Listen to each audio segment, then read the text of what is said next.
Радыё для Беларусі. Прывітанне ўсім слухачам Еўрарадыё. Літаральна 20 хвілінаў прайшло з нашага папярэдняга прамога ўключэння, а мы зноў у жывым эфіры. Зараз тэма таксама звязаная з днём волі, але гэта, так бы мовіць, абратны бок медаля. Гэта затрыманні, якія адбыліся прэвентыўна і адбываліся цягам усяго дня волі. Як гэта не парадаксальна, сябры, дзень волі ў Беларусі прайшоў з затрыманнямі. Госці нашай студыі — гэта праваабаронцы Валентин Стефанович. Добрый день. Валентин. И Наста Лойка. Прывітанне. Добрый день. Наста, слухайце, першае пытанне натуральна да вас, таму што вы учора былі не проста праваабаронцай, але і зняволенай. Наколькі ўвогуле часта атрымліваецца так, што вас, нягледзячы на статус, які ўсім вядомы, затрымліваюць? Вось так атрымалася, што гэта маё другое назіранне на дзень волі менавіта. Мінулым годам нас таксама затрымалі перад тым, як мы збіраліся ісці назіраць за акцыі.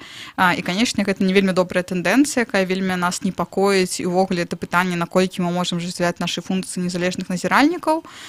Справа ў тым, што парадаксальна тое, што ў гэты дзень у нас было 3 групы назіральнікаў і назіральніц, і наша група павінна была якраз сачыць за тым, як будзе адбывацца недазволены сход с Іваном Мікалаем Статкевічам.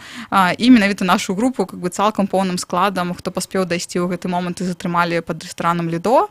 Але пры гэтым, што мяне найбольш здзівіла, у савецкім раўсе, дзе мы знаходзіліся, было 38 затрыманых, з іх складалі пратакол толькі на 14 чалавек, і з іх на 5 назіральнікаў і назіральніц склалі пратаколы, дзе ў нас напісана, што мы о 12-й былі на плошчы Куба-Коласа і прымалі актыўны ўдзел у несанкцыянаваным масавым мерапрыемстве, што выглядае зусім абсурдна. Але я не ведаю, ці таму, што мы насамрэч ведалі, хто мы, альбо быў такі загад дачне да ўсіх, таму што мы чулі па рацыях, што міліцыянты казалі, забіраем хутка і акуратна. Нас вельмі ветліва папрасілі прайсці аўтобус, паказалі нават пасведчанне, першы мікрааўтобусе нават включылі відэарэгістратар, а ўжо толькі потым пачалі вазіць нас аўтазак, але ніхто нас там на стадыі затрымання не кранаў, не ўжываў сілу, і тут было ўсё ветліва карэктна, за выключэннем таго, што нам сказалі, што прычына затрымання — гэта высвятленне асобаў. Наста, менавіта вас трэба было затрымліваць хутка і акуратна, ці гэта проста было нейкае пажаданне, не ведаю, якое адносілася да ўсіх, хто быў на плошчы Куба-Коласа? Мне падалося, што это да ўсіх, хто быў на плошчы, таму што на гэты момант мы ўжо знаходзіліся ў мікрааўтобусе, ў міліцыі. Это тое, што я чула з іх міліцэйскай рацыі, і тое, што мяне дастаткова здзівіла. То бок беларуская ўлада дэманструе, што ей напляваць, хто вы, праваабаронцы ці не, ёсць на вас сінія жылеткі, так ці не, ўсё роўна вас могуць запісаць удзельнікі. Я так разумею, што пратакол быў складзены менавіта за удзел. Так, менавіта за удзел, плюс на одну назіральніцу за непадпарадкаванне. Она не хацела здаваць адбіткі пальцаў до таго, як нам пакажуць пратаколы. І тут трэба адзначыць, што вельмі мне якраз не спадабалася то, як працуюць супрацоўнікі міліцыі ў раўсе. Якраз яны навучыліся, можа быць, звяртацца больш-менш ветліва, але афармляць, напрыклад, дакументы в патрэбнай паслядоўнасці, дастаткова добрай якасці, у іх дагэтуль не атрымліваецца, і гэта было маё вялікае расчараванне за той дзень. Акрамя таго, што, канешне, 8 гадзін правесці в раўсе не зусім хацелася, і 5 з іх пры гэтым прымусілі стаяць каля сценкі, таксама дастаткова цяжка фізічна. І калі казаць пра тое, што нас, нягледзячы на статус, затрымліваюць, мне падаецца, што гэта сітуатыўна дастаткова, то бок, што ў мінулым годзе, што зараз нашу групу назіральнікаў, назіральніц, мне падаецца, это было звязана з тым, каб мы не бачылі тое, якім чынам яны затрымліваюць, і гэта іх асноўная мэта. Усіх астатніх, так? І таму і гэта і рабілі, але пры гэтым, канешне, абсурдна і глупа з іх боку было складаць нас пратаколы, таму што адзін раз ужо такое было ў 2015 годзе, калі на 2 нашых назіральнікаў склалі пратаколы, і суд па выніку, канешне, іх адмяніў, накіраваў справу на дапрацоўку, людзей так і не прыцягнулі да адказнасці, яны чамусьці гэты досвед не запомнілі і зноў паспрабуюць зараз, таму што для мяне відавочна, што нават нягледзячы на тое, што беларускі суд не самы справядлівы в нейкім сэнсе, але з такімі доказамі, як у нас, пра тое, што мы не ўдзельнічалі, вельмі цяжка будзе паспрачацца, і паглядзім, што будзе з гэтымі пратаколамі. Я, канешне, думаю, што ў беларускім судзе можна паспрачацца зусім з чым заўгодна, у прынцыпе, са здаровым сэнсам там можна паспрачацца, але ладно. Валентин, давайте на тэхнічным моманце запытаюся у вас, як у незалежнага эксперта, ці гэта парушэнне патрабаваць здаць адбіткі пальцаў да пратаколаў, да, вось з боку міліцыянтаў, да, і ці мела вось тая назіральніца, пра якую ідзе гаворка, права адмовіцца? Ну, вось гэты пратакол фармальна складзены за непадпарадкаванне. Ці было там непадпарадкаванне? Ну, мы лічым, што яе дзеяннях не было складу адміністратыўнага правапарушэння, паколькі яна не падпарадкоўвалася незаконным патрабаваннем супрацоўнікаў міліцыі, паколькі, калі паглядзець закон о дактыласкапіі, які якраз рэгулюе парадак дактыласкапіі добраахвотнай і абавязковай, дык там можна пабачыць, што дактыласкапія праводзіцца ў дачыненні да асобаў, якія здзейснілі адміністратыўнае правапарушэнне, за якое прадугледжаны адміністратыўны арышт, то есть здзейснілі правапарушэнне. Гэта азначае, што гэта асобы, дачыненні да якіх ужо ёсць пастанова суда. Пасля суда можна... Што яны прызнаныя ўвогуле, што яны здзейснілі правапарушэнне. Інакш, калі кіравацца іншай логікай, то варта было б в законе напісаць, што дачыненні да затрыманых, адносінах да якіх распачаты адміністратыўны працэс. Но там так не напісана. Там адназначна напісана, што якія здзейснілі правапарушэнне. Міліцыя складае пратаколы, які яшчэ тэарэтычна можа не знайсці сваё пацверджанне ў судзе. І чалавек, напрыклад, будзе вызвалены, а ў сувязі з тым, што яго дзеяннях няма складу адміністратыўнага правапарушэння, якім яго абвінавачвалі. Яго адбіткі пальцаў знялі. Ну і вось так я праз 5,5 гадоў пасля таго, як здаў адбіткі пальцаў у аддзяленні да пратаколаў, да ўсяго вось гэтага вось, да, даведаўся, што гэта было незаконна. Ну, тут, разумеется, такая ситуация, что, конечно, тут трэба ўзважваць, як тут в этой ситуации себя поводить, так, потому что вот бачим, что вот дачыненні да Тацяны ўжылі просто фізічную силу, мы их это расцэньваем однозначно як незаконнае дзеянне супрацоўнікаў міліцыі і в принципе як такое бесчалавечнае жорсткае абыходжанне. Ну, может быть, дадам толькі, што па выніку пратакол на ёй склалі не за тое, што она не хацела здаваць адбіткі, а за тое, што она не падпарадкоўвалася падчас затрымання, нібыта яшчэ на плошчы. Бо яны просто фармальна вырашылі ёй адпомсціць. Я думаю, што яны зразумелі самі, што яны не маюць падстаў складаць на яе пратакол за адбіткі пальцаў. Наста, я так разумею, што вы рыхтаваліся учора ўжо ехаць на Акрэсціна маральна і фізічна, так? Ну, безумоўна, я дапускала, што такое магчыма, тым больш, што нас прытрымалі вельмі доўга, і цягам 3 гадзінаў, які патрабуе заканадаўства, нам не паказалі ніводнай паперы, а наадварот, увесь гэты час у нас забіралі толькі рэчы, ці апісвалі, і была верагоднасць, што хаця б частку затрыманых адвезуць в изолятор, і што суд адбудзецца толькі заўтра ўжо непасрэдна пасля гэтай ночы. Ну, в прынцыпе, суд і мусіў адбыцца сёння, але не адбыўся, я так разумею. Распавядзіце, чаму? Таксама вельмі дзіўная сітуацыя, таму што нам, калі нам выдалі такія паперы, не выдалі, а далі толькі падпісаць, дзе напісана, што нас уведамляюць пра тое, што заўтра 12:00 у суде Савецкага раёна адбудзецца разгляд нашых справаў, і вусны супрацоўнік міліцыі сказаў, што калі мы не з'явімся, то проста разгледзяць без нас. Гэта нават не было абавязальнасцю пра яўку, там ці нейкая афіцыйная позвы, і на рукі нам не выдалі ніводнай паперкі, і, канешне, у людзей, у якіх афіцыйнае працаўладкаванне, было вельмі складана нават сёння патрапіць на гэты суд, і таму не ўсе з 14 чалавек нават здолелі дайсці. То бок не было чым апраўдацца перад працадаўцам нават, так? А па якіх прыкметах вы вырашалі, што вас все ж таки павязуць на Акрэсціна? Шнуркі даставалі з вопраткі, да? То бок праходзіў гэта звычайны крыху такі ганебны працэс, да, які адбываецца з людзьмі, затрыманымі па адміністратыўных справах. Ну, справа ў тым, што я чаму кажу, што я вельмі расчараваная ў супрацоўніках міліцыі, яны цалкам все рабілі наадварот. То бок працэдура патрабуе як? Калі чалавека затрымалі, напрыклад, падазрэнне ў тым, што здзейснілася на правапарушэнне, на яго складаецца пратакол затрымання, потым складаецца пратакол на правапарушэнне, потым ужо робіцца пратакол вымання там асабістага дагляда, а потым ужо, напрыклад, робіцца дактыласкапічная працэдура, калі яны как бы вельмі хочуць гэта зрабіць. Яны рабілі цалкам все наадварот. Яны спачатку адразу, як толькі нас прывезлі, прыйшло 2 супрацоўнікаў міліцыі, гэта жанчына і мужчына, і яны пачалі там па чарзе з тых, хто стаяў каля нашай сценкі, напрыклад, даглядаць рэчы. Прычым рэчы яны даглядалі не проста паглядзець, ці ёсць у нас там колючы, рэжучы, нейкія забароненыя прадметы, а проста цалкам пачалі апісваць усё і патрабаваць збіраць усё. І калі я не дазволіла адразу эту працэдуру з сабой правесці, таму што я прасіла патлумачыць мае правыя абавязкі, прасіла іх прадставіцца, яны не сталі мяне даглядаць і даглядзелі паглядзелі толькі праз 5 гадзін, і тады толькі яны мне абгрунтавалі гэта так, што зараз на цыпе няма жанчын, якія даглядаюць, таму не ўсіх даглядаюць на месцы, каб кожны і кожная былі гатовыя прям прыехаць, адразу адбываць пакаранне, і таму яны цалкам здымаюць все, што забаронена, то бок пры мне нават у дзяўчын срезалі шнуркі з куртак з новых, і прымушалі здымаць все, там нацельныя крыжы, завушніцы, пірсінг, то бок все, што абсалютна забаронена перад быць в ізалятары, але пры гэтым яны сказалі, мы не ведаем, што з вами будзе, але мы на ўсякі вас рыхтуем да ўсяго. Спадар Валянцін, Наста была адной з затрыманых у дзень волі. Ці ёсць нейкая агульная статыстыка па колькасці затрыманых у дзень волі ў Мінску, магчыма, нават па Беларусі? Бо менавіта ў гэты дзень, прабачце, затрыманні нечакана перакінуліся і ў іншыя гарады, затрымлівалі тых, хто збіраўся прыехаць на гэты канцэрт на вакзалах і побач з дамамі і гэтак далей. Што можна сказаць?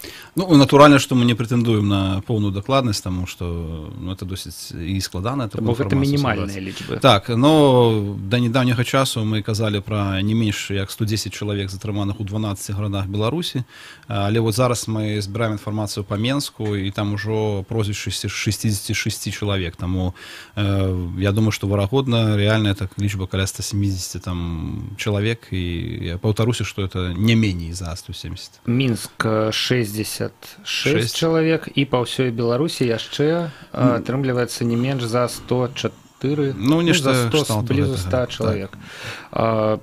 Як вы думаеце, з чым гэта звязана? Бо калі 3 тыдні таму улады дазвалялі акцыю, прынамсі ў Мінску, мелася на ўвазе тое, што ўсё ж такі дзень волі пройдзе неяк кампрамісна. А кампрамісна гэта без затрыманняў, так? Але ўсё ж такі гэтыя затрыманні адбыліся. Я не буду падаць там канспіралагічныя розныя разважанні, я такое не люблю. То есть мы гаворым тое, што мы бачым. Мне здаецца, што прычына была ў тым ліку і ў тым, што было заявлена шэсце, якое было забаронена. І ўлады тут атрымаліся ў такой сітуацыі, што ім быў дадзены загад не дапусціць ніякім выпадку гэтага несанкцыянаванага шэсця. Адпаведна, а ў гэты ж момант адбываецца і канцэрт. Таму мне здаецца, што это магло паўплываць на паводзіны супрацоўнікаў міліцыі, хаця тут трэба сказаць, што мы, як праваабаронцы, канешне, безумоўна, ацэньваем забарону шэсця як абсалютна непрапарцыйную, нічым не абгрунтаванае абмежаванне свабоды мірных сходаў, таму што мы лічым, што нічога б страшнага не здаралася, калі б там, я не ведаю, некалькі сотень чалавек прайшліся там шэсцем па вуліцах горада, это абсалютна не пагражала ні грамадскай бяспецы, ні нацыянальнай бяспецы, тым больш. Таму, на жаль, я б сказаў, што падыходы ўладаў, яны не змяніліся, гледзячы на тое, што ўчора там канцэрт гэты прайшоў, мы бачым, што абсалютна адсутнічае нейкая там павага да падставовых такіх грамадзянскіх і палітычных правоў у краіне. Хацеў бы я запытацца у вас яшчэ пытанне на мяжы з канспіралогіяй, чаму ўсё ж такі не пусцілі з абласных, з раённых гарадоў гледачоў на гэты канцэрт. Не было падобна на тое, што спусцілі нейкую цэнтралізаваную каманду. Вось не пускаць, затрымліваць на вакзалах, затрымліваць усіх актывістаў, якія выходзяць з дому. Але гэтае пытанне мы давайце абмяркуем пасля перапынку. Зараз спынімся на кароткую музычную паўзу і выпуск навінаў. У студыі Еўрарадыё праваабаронцы Валянцін Стэфановіч і Наста Лойка мы абмяркоўваем затрыманні на дзень волі. Заставайцеся з намі. Еўрарадыё. У рытме жыцця, у цэнтры падзей.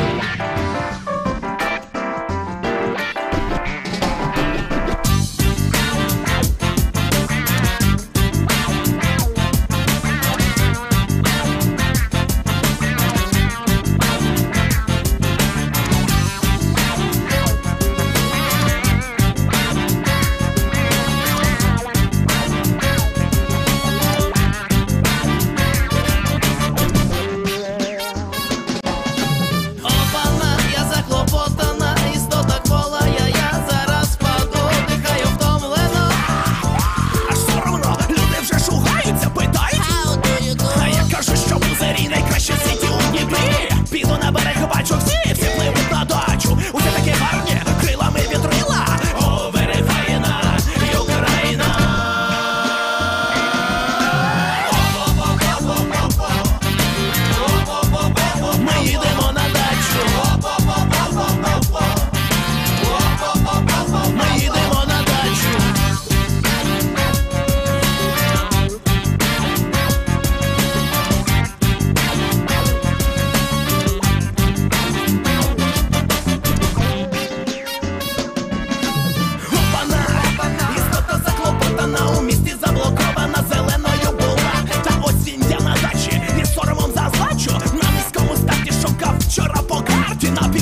Еўрарадыё. Час ведаць, што адбываецца. 16:20. Добрый день. При микрофоне Лиза Кучаравая. Запрашаю на короткі інфармацыйны выпуск навінаў. Стало вядома, што на станцыі мінскага метро Купалаўская загінуў 49-гадовы жыхар Валожына. Мінская міліцыя паведаміла падрабязнасці трагічнага здарэння, якое адбылося прыкладна о 12 гадзіне на платформе метро. Вядома, што мужчына упаў з платформы на рэйкі, яго пераехаў цягнік. Гэта вынікае з камер відэаназірання. Мужчына не выжыў. Амаль да 14 гадзіны на месцы працавала следчая аператыўная група. Станцыя Купалаўская была закрыта для пасажыраў. Цяпер вядзецца следства. У твітары з'явілася паведамленне відавочцы аб тым, што пасля здарэння мужчыну не выцягнулі адразу з-пад цягніка. Машыніст спачатку прыняў рашэнне вывесці людзей з цягніка. Больш інфармацыі пра трагічнае здарэнне чытайце ўжо цяпер на euraradыё.fm. Адзін з сябраў аргкамітэта па святкаванні стагоддзя БНР палітык Юрась Губарэвіч пракаментаваў на хвалях Еўрарадыё, якім чынам атрымалася зладзіць якасны мітынг і канцэрт ля опернага тэатра ў Мінску. Я б не сказал, што ввогуле нехта ў Беларусі мае досвед арганізацыі такіх маштабных мерапрыемстваў. Цягам 3 тыдняў у падрыхтоўцы мерапрыемстваў былі задзейнічаны дзесяткі людзей. У кожнага была свая сфера адказнасці. Распавёў на хвалях Еўрарадыё палітык Юрась Губарэвіч. Нагадаю, што за 5 гадзін, якія доўжыліся мітынг і канцэрт, на пляцоўцы перад оперным па падліках Еўрарадыё было 18 тысяч чалавек. Тым часам мы працягваем абмяркоўваць на хвалях Еўрарадыё затрыманне перад і непасрэдна ў дзень стагоддзя БНР 25 сакавіка. Валянцін Стэфановіч распавёў на хвалях Еўрарадыё, што было прэвентыўна затрымана не менш за 170 чалавек. Мы працягнем з ім абмяркоўваць гэтую тэму. Заставайцеся на нашых хвалях.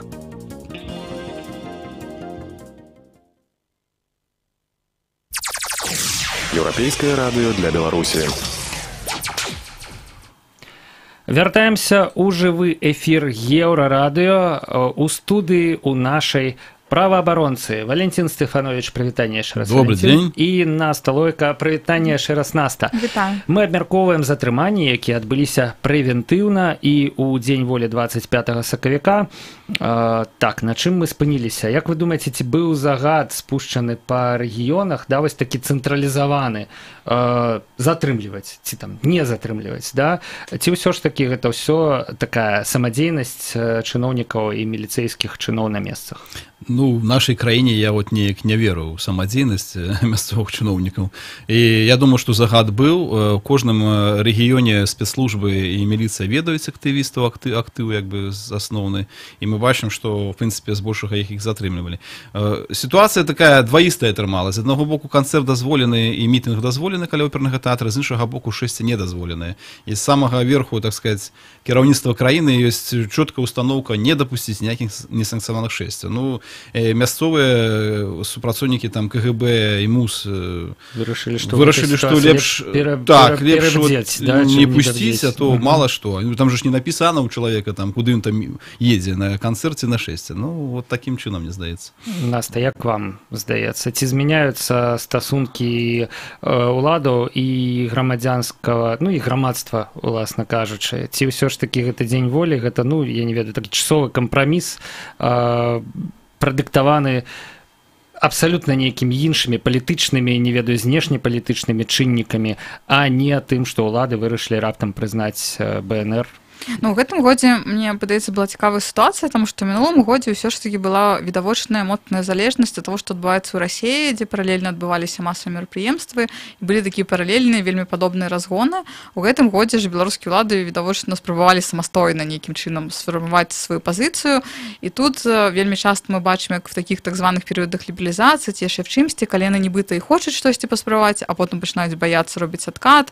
І вот эта моцная невызначанасць, нейкая нестабільнасць, непрадказальнасць стала такой асаблівай фішкай, мне падаецца, паводзіна ўладаў, і, можа быць, гэта мэта накіравана і падтрымліваецца, і тое, што мы бачым зараз, там затрымалі, там раптам всех адпусцілі, і там складаюць пратакол, там не складаюць, это вось падобна на нейкую агульную невызначанасць, якая сітуатыўна вырашаецца насамрэч у апошні момант. То бок, можа і так далей, а можа і іншым чынам, можа маятніку абодва бакі, да, пайсці. Ну так, і вот можна сказаць, датычна тых жа, там часта ёсць вялікі страх перад прадстаўнікамі там праваабарончых арганізацый. От беларускі кельцкі камітэт, наколькі я ведаю, вялі перамовы з прадстаўнікамі гарадскога ўправлення ўнутраных справаў адносна назіральнікаў, і ў іх такая невызначаная пазіцыя, но сігналу, што вот мы вам не дазволім назіраць, не было, і ні разу такіх прамых паведамленняў не было, і што яны вот такім чынам себе часам паводзяць, зноў жа это было для нас усіх вельмі нечакана. Давайте звернемся да вось гэтага раптоўна ўсіх адпусцілі, бо гэта вельмі цікавы для мяне момант нават з прававога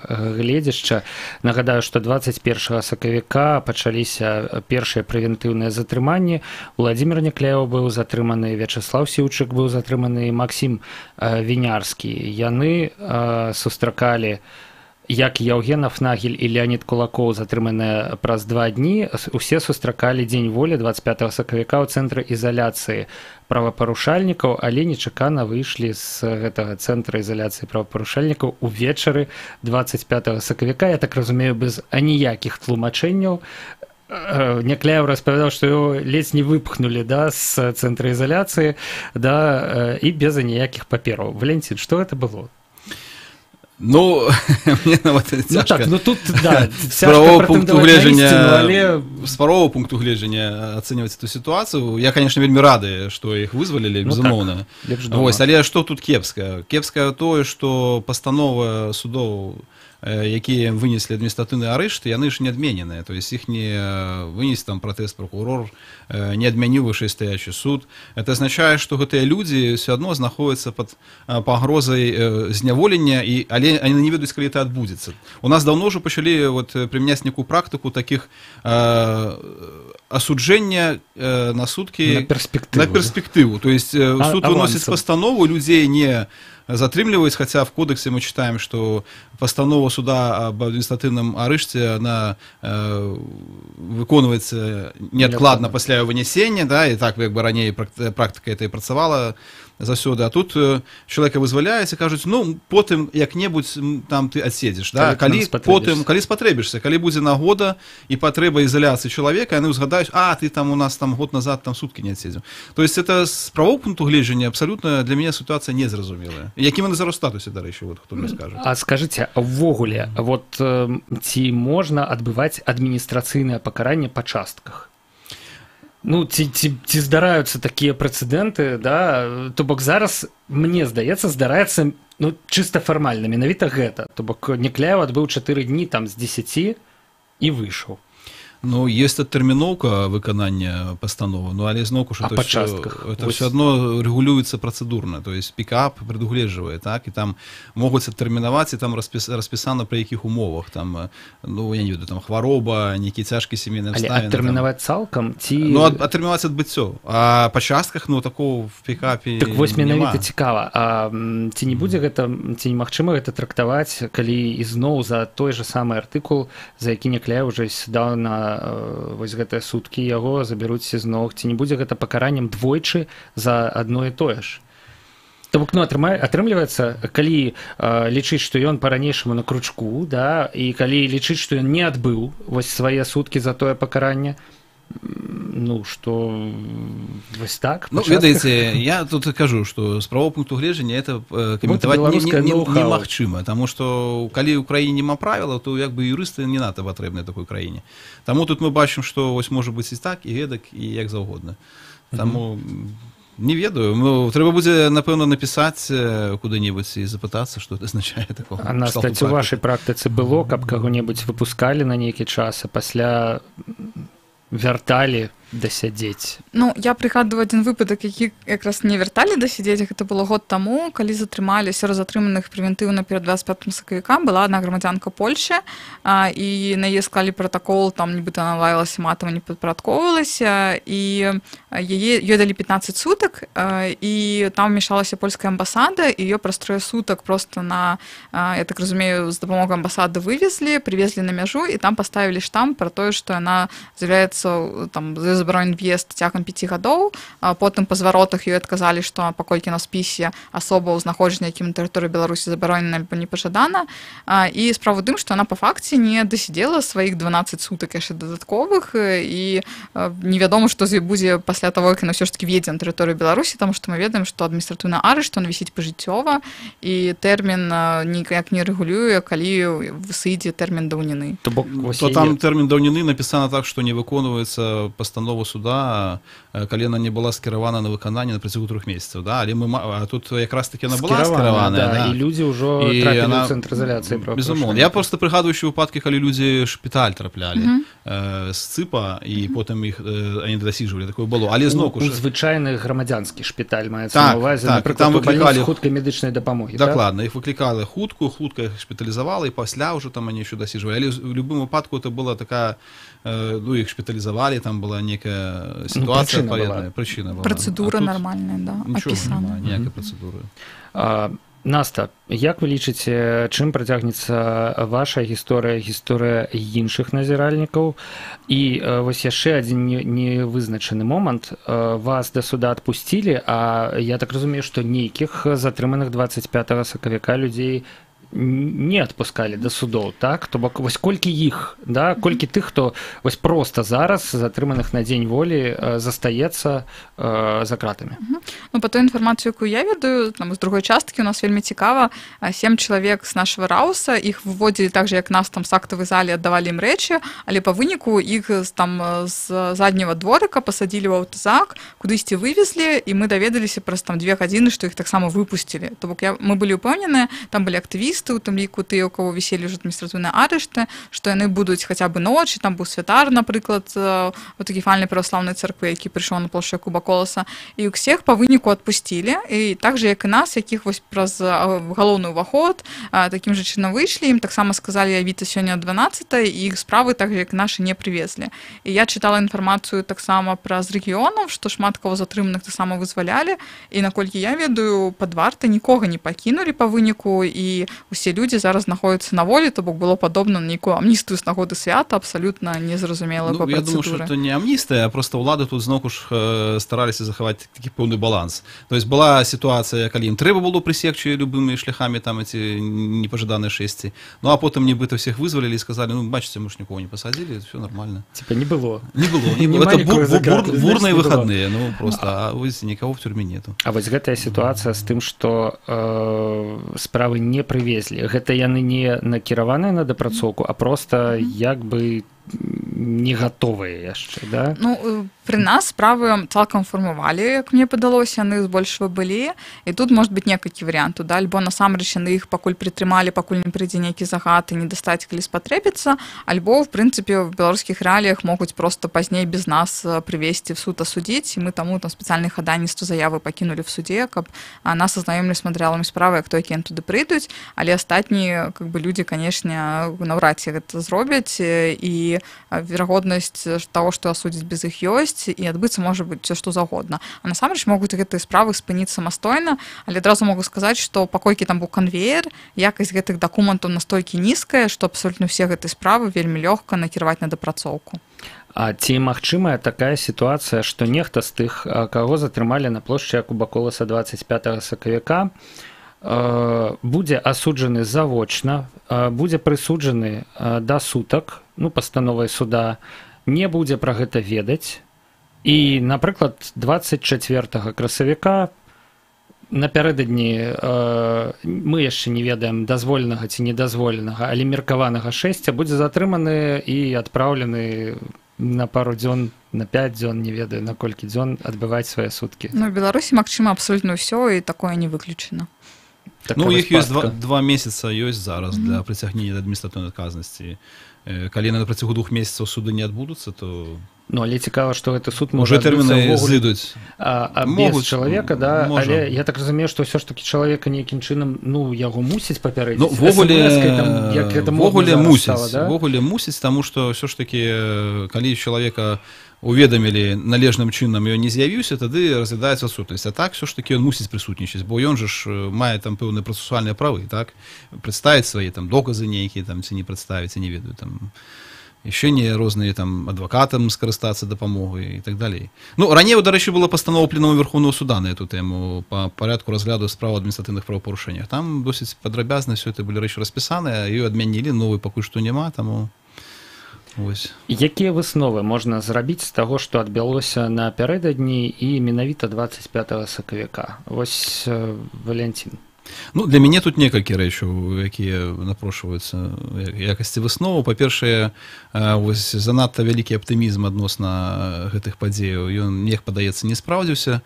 Улада, мне здаецца, нельга сказаць, што она прыняла БНР ідэалагічна, і, уласна кажучы, Лукашенко пра гэта і сказаў, што, да, трэба памятаць, ведаць гісторыю, але ганарыцца там няма чым. Ну, то есть, мне здаецца, што ён, будучы чалавекам савецкай фармацыі, такой, выхаваны ў камуністычныя часы савецкія, для яго это просто чужды празднік, понимаете, ён не можа яго прыняць. Ён шмат чаго занадта зрабіў для таго, каб ён знік, я там і можна прыгадаць і змену сімволікі ў 95 годзе і так далей. А па-другое, тое, што дазволілі ў цэнтры Менска, каля опернага тэатра, зараз это падаецца як некая такая вялікая падзея, але калі прыгадаць там 90-е, пачатак 2000-х на этой плошчы Парыжскай камуны мітынгі, уласна кажучы, засюды адбываліся. Это уже потым пачалі там выціскаць на Бангалор паціху, там вызначанае месца. Вось. І, канешне, ёсць за спиной Богдановича было відаць. Так, так. Ёсць пэўны пазітыўны, канешне, момант, то, што мітынг і канцэрт прайшлі ў такой больш-менш нязмушанай святочнай атмасферы, чаго даўно не хапала, як бы, да, дзеля некага маральнага такого ўжо свайго сатысфакцыі. Але агулам кажучы, мне здаецца, што мы тут не бачым нейкіх новых падыходаў. Улады ўсё адно дэманструюць сваё грэблівае стаўленне да правоў чалавека, да асноўных грамадзянскіх правоў, і зноўку ж прэзідэнт вырашае, там, маем мы права шэсці праводзіць, не маем, трэба нам это, не трэба. Мы лічым, што трэба, і ў дзяржавы ёсць абавязальніцтвы, якія мусяць нам забяспечыць. Адзінае, што дзяржава павінна дбаць, это пра тое, калі шэсці сапраўды там і мітынгі прадстаўляюць пагрозу там грамадскаму парадку, там, бяспецы, там, і так далей, так далей. Всё, в іншых выпадках мы маем на это право. Это нам гарантавана. То бок, у прынцыпе, пераменаў няма, значыць, у праваабаронцаў будзе, ну, не менш працы, чым было да таго. Ну, у нас, я так думаю, што заўсёды праца будзе. Ну, але пакуль што так, і шмат. Настя, ці згодная вы з такой высновай? Ну, я абсолютно згодна, і больш за тое, зараз новыя формы рэпрэсій, новыя выклікі, якія патрабуюць ад нас хуткай адаптацыі, нейкай спробы уплыву на паляпшэнне сітуацыі, там што зараз глобальна нічога не мяняецца, як Валентин вельмі слушна казаў, правы чалавека па-ранейшаму вельмі кепскім стане ў Беларусі. Сябры, на гэтым мы будзем завяршаць наш жывы эфір, прысвечаны, ну, некалькім парадоксам. Гэта Беларусь, вас могуць затрымаць на дзень волі. Калі вас затрымалі на дзень волі, вас могуць пад вечар выпусціць. Суд на дзень волі. Калі вы прыйшлі ў суд на наступны дзень, вас могуць не асудзіць, але вы выйдзеце з суда ў незразумелым статусе. Пасля вас могуць асудзіць завочна. Гэта я рэзюмую ўсю вашу нашу размову, да, могуць асудзіць завочна, вы не будзеце ведаць пра гэта, а даведаецеся вы пра гэта, калі пабачыце перад сабой людзей у форме, якія прыедуць і скажуць, што вам прыйшоў час адбываць вашыя суткі. Пра гэта мы размаўлялі з праваабаронцамі Настай Лойкай. Да пабачэння, Наста. І Валентинам Стефановичам. Да пабачэння. Да пабачэння, Валентин. Павел Свярдлоў працаваў пры мікрафоне. Пачуемся на Еўрарадыё. Еўрарадыё. У рытме жыцця, у цэнтры падзей.